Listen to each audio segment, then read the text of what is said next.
Financiera, y tenemos en la línea a Roberto Vélez. Él es el director general del Centro de Estudios Económicos Espinosa Iglesias. ¿Cómo estás, Roberto? Buenas noches. Hola, Mari Carmen, buenas noches. ¿Cómo te va? Oye, sacaron ustedes el índice de movilidad social en la Ciudad de México, que es muy interesante. A ver, cuentan los resultados. No hay gran movilidad social, cuéntanos.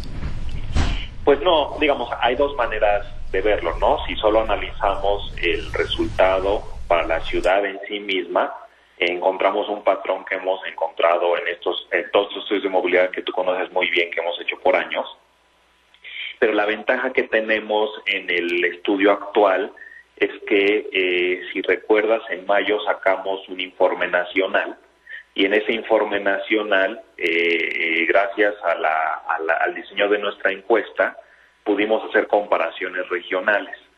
Entonces, este resultado de Ciudad de México también podemos compararlo con estas 5 grandes regiones que definimos en nuestro estudio nacional. Pues digamos, si hacemos el comparativo regional y el comparativo de la Ciudad de México con el conjunto del país, pues resulta que sí, Ciudad de México es, como nos podríamos imaginar originalmente, es una pequeña isla, ¿no?, en el país, y aunque presenta estos problemas de baja movilidad ascendente, sí tiene una característica de ventaja con relación a lo que estamos observando en el resto del país. Roberto, ¿cómo estás? Te saluda Marco Antonio Mares, muy buenas noches.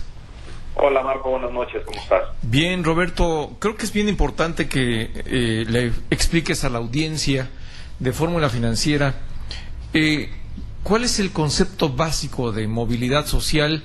¿En qué consiste? ¿Cuáles son los indicadores que toman ustedes en cuenta para determinar si existe o no movilidad social en nuestro país?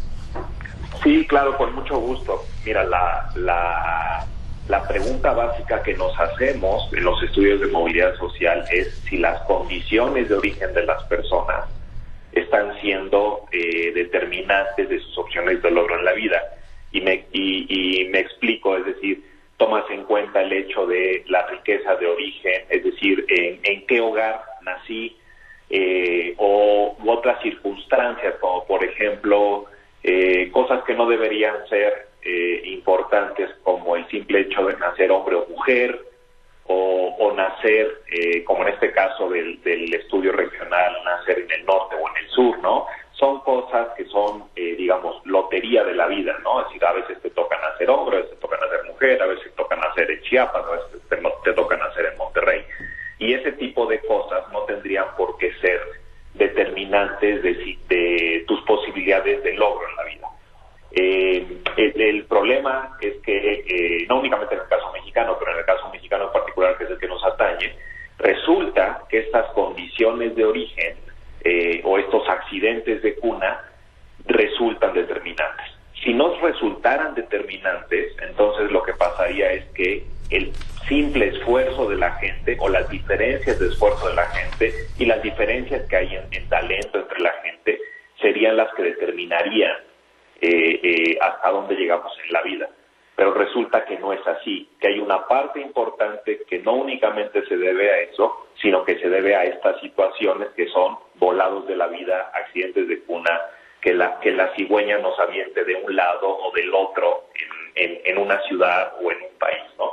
Entonces, eso es lo que nosotros analizamos, y en términos de los resultados, lo que encontramos es que, sobre todo en los extremos de la distribución, es decir, nacer o en la parte muy baja de la escalera social o nacer en la parte muy alta de la escalera social, se constituyen en determinantes muy importantes de hasta dónde podemos llegar. Es decir, nacer en la parte muy baja de la escalera social nos ancla de manera muy importante, y nacer en la parte alta de la distribución lo mismo. Es decir, el hecho de tener la suerte de nacer en la parte alta hace que tus probabilidades de que te caigas, o dicho de otra manera, la probabilidad de que mantengas el estatus de origen es muy alta. Ahora, cuando hacemos el estudio con las características del Nacional y de la Ciudad de México que hicimos este año, te das cuenta que hay otras 2 capas de la desigualdad de oportunidad. Una, la que ya les mencioné, que es esta de nacer en uno o en otro extremo de la distribución de estatus socioeconómico, pero las otras dos son la dimensión regional, es decir, el nacer en un lugar o en otro del país hace una diferencia importante, y una tercera que es la capa de la desigualdad relativa a género, ¿no? Entonces, cuando hablamos de género, podemos hablar... Fíjate que ahí, Roberto, permíteme que te interrumpa. Te saluda José. ¿Y usted cómo está, Roberto?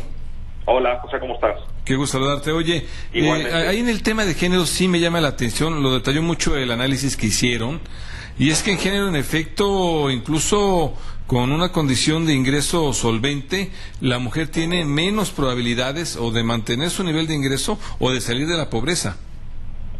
Sí, y ese es uno de los, o sea, gracias por leerlo, y si te fijaste, lo que señalamos es, por un lado decimos, bueno, la Ciudad de México sí es una isla en términos de las opciones de movilidad ascendente en comparación con lo que está pasando en el país, pero en la Ciudad de México se mantiene una característica de la desigualdad de oportunidad que se observa en el resto del país, que es en términos de diferencias entre hombres y mujeres, suceden estos dos fenómenos que cotidianamente se conocen como suelo pegajoso o como techo de cristal, que en realidad este no es un techo de cristal, sino es un piso falso.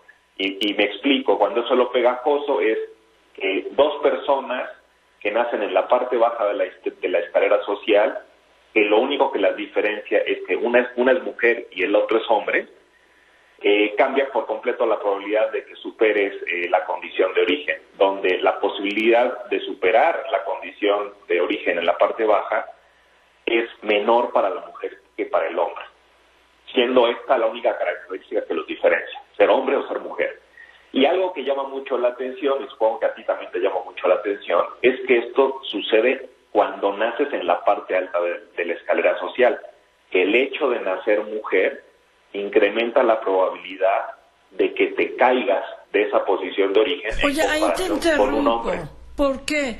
Porque ¿qué diría que si una mujer nace en una familia rica, tenderá a casarse con alguien rico, tenderá a mantener su nivel económico, ir a las mejores escuelas? ¿Por qué tiene más probabilidades que un hombre de no mantenerse ahí?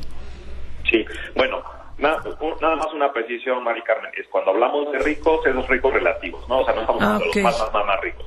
Okay. Ahora, pero está bien, la pregunta es muy importante, y tú piensa en los patrones de comportamiento que tenemos en una sociedad como la mexicana, y piensa en algo que tú conoces muy bien, que es esta dualidad del mercado laboral, formal e informal.